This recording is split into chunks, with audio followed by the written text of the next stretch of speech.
तो हेलो बच्चों .NET पे आप सभी का स्वागत। आज हम लोग यहाँ पे जो है बहुत ही इंपॉर्टेंट प्रश्न को करने वाले हैं जो कि आपके 2022 के एग्जाम में काफ़ी महत्वपूर्ण साबित होने वाला है। तो जितने भी छात्र 2022 में मैट्रिक एग्जाम देंगे उन सभी के लिए जो है काफ़ी महत्वपूर्ण प्रश्न यहाँ पे आपका होने वाला है।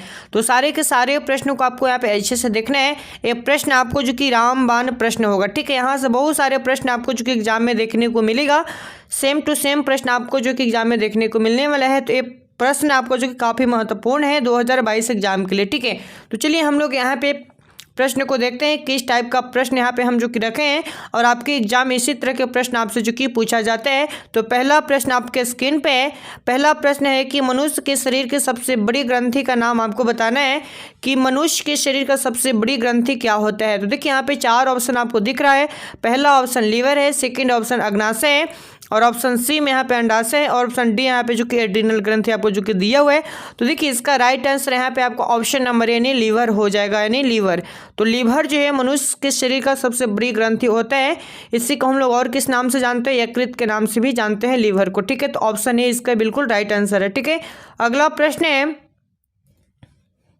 मानव मस्तिष्क का औसत भार कितना होता है। देखिए ये भी काफ़ी महत्वपूर्ण प्रश्न है। ये भी प्रश्न आपके एग्जाम में पूछा जाता है कि मानव का मस्तिष्क का जो कि औसत भार कितना होता है। तो देखिए 4 ऑप्शन यहाँ पे है, 1 kg, 2 kg या फिर 1.4 kg या फिर इनमें से कोई नहीं। तो देखिए इसका राइट आंसर यहाँ पे हो जाएगा 1.4 kg आपका होता है।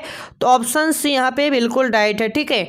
तो ऑप्शन सी आप लोग याद रखेंगे, 1.4 kg आपका जो कि मानव मस्तिष्क का औसत भार आपका होता है, ठीक है। तो ऑप्शन सी इसका राइट आंसर है। अगला प्रश्न है लैंगरहैंस की द्वीपिका अवस्थित होती है कहाँ पे। आपको बताना है कि लैंगरहैंस की द्वीपिका जो है अवस्थित होती है कौन से कहाँ पे होती है। तो इसका आंसर आपको बताना है। पहला ऑप्शन है आंत में, ऑप्शन बी में अमाशय में, ऑप्शन सी एड्रिनल में, ऑप्शन डी यहाँ पे अग्नाशय में। तो देखिए इसका राइट आंसर यहाँ पे आपका जो कि अग्नाशय होता है, अग्नाशय में उपस्थित होता है। तो डी इसका करेक्ट आंसर है, यानी अग्नाशय में आपका जो कि लैंगरहैंस की द्वीपिका उपस्थित होती है, ठीक है। तो ऑप्शन डी यहाँ पे बिल्कुल करेक्ट है, ठीक है। अगला प्रश्न है रुधिर चाप नियंत्रित होता है। तो बताइए कि रुधिर चाप नियंत्रित किससे होता है। तो देखिए यहाँ पे भी 4 ऑप्शन आपको देखने को मिलेगा। तो इसका करेक्ट आंसर आपको बताना है।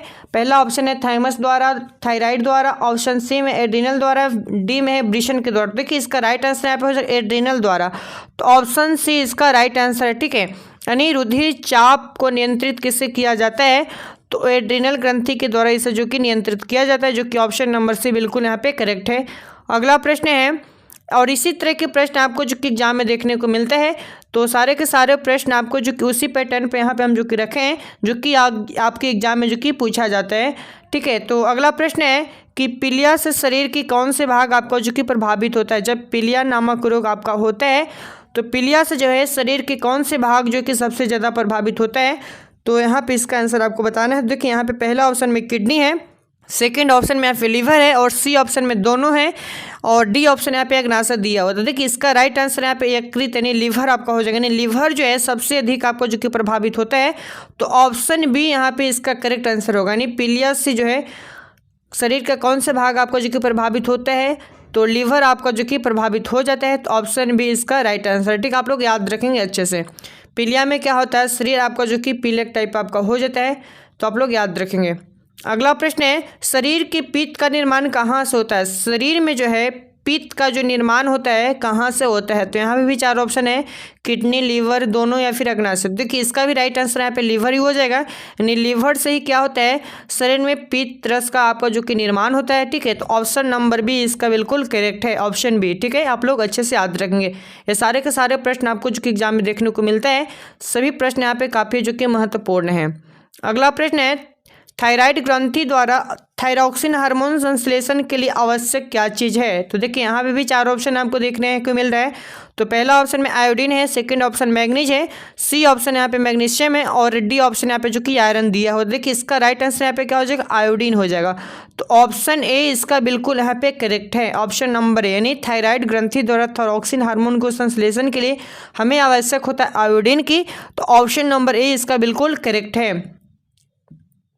अगला प्रश्न है कि मास्टर ग्रंथि किसे कहते हैं, यानी मास्टर ग्रंथि कहलाता है इनमें से कौन? तो बताइए, यहाँ पे देखिए 4 ऑप्शन यहाँ पे आपको देखने को मिल रहे हैं। तो मास्टर ग्रंथि कौन कहलाता है? तो देखिए यहाँ पे जो है पीयूष ग्रंथि को ही हम लोग क्या बोलते हैं? मास्टर ग्रंथि बोलते हैं, ठीक है।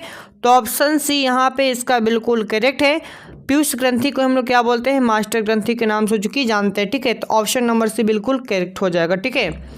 चलिए अगला प्रश्न है, इसका आंसर बताइए कि मलेरिया रोग का वाहक इनमें से कौन सा मच्छर होता है? तो बताना है आप सभी को कि मलेरिया रोग आपका जो कि होता है तो इसका वाहक जो है कौन सा मच्छर होता है? तो ऑप्शन ए में यहाँ पे दिया हुआ मादा एनाफिलीज मच्छर, ऑप्शन बी में है नर एनाफिलीज मच्छर, ऑप्शन सी में है प्रदूषित जल, या फिर इनमें से सभी इसके जो कि वाहक होंगे। तो देखिए इसका राइट ऑप्शन होगा मादा एनाफिलीज जो मच्छर होता है, इसी से क्या होता है? मलेरिया नामक आपका जो कि रोग हो जाता है काटने से, ठीक है। तो ऑप्शन ए इसका बिल्कुल करेक्ट है। और जो मलेरिया जो रोग है प्रोटोजोआ के कारण होता है। आपसे प्रश्न पूछा जाता है कि मलेरिया जो है कैसा रोग है? तो प्रोटोजोआ रोग है, ठीक है। तो ये भी आप लोग को अच्छे से यहाँ पे याद रखना है, ठीक है। तो इसी तरह के प्रश्न हम आपको जो कि प्रतिदिन लाते रहते हैं। तो सारे प्रश्न आपके जो है एग्जामों पॉइंट ऑफ व्यू से काफ़ी जो कि महत्वपूर्ण है। तो सभी प्रश्नों को आपको जो कि अच्छे से याद करते हुए चलना है। और जो भी अगर आप लोग को डाउट होता है, सारे डाउट को भी यहाँ पे आपको सोल्यूशन जो कि बताया जाता है। तो आप लोग को जो डाउट है यहाँ पे कमेंट बॉक्स में आप लोग अपना डाउट को यहाँ पे रख सकते हैं, ठीक है। और जो भी आप लोग को दिक्कत है सब कुछ यहाँ पे अपना मेंशन कर सकते हैं। तो चलिए हम लोग सेशन को यहाँ पे समाप्त करते हैं।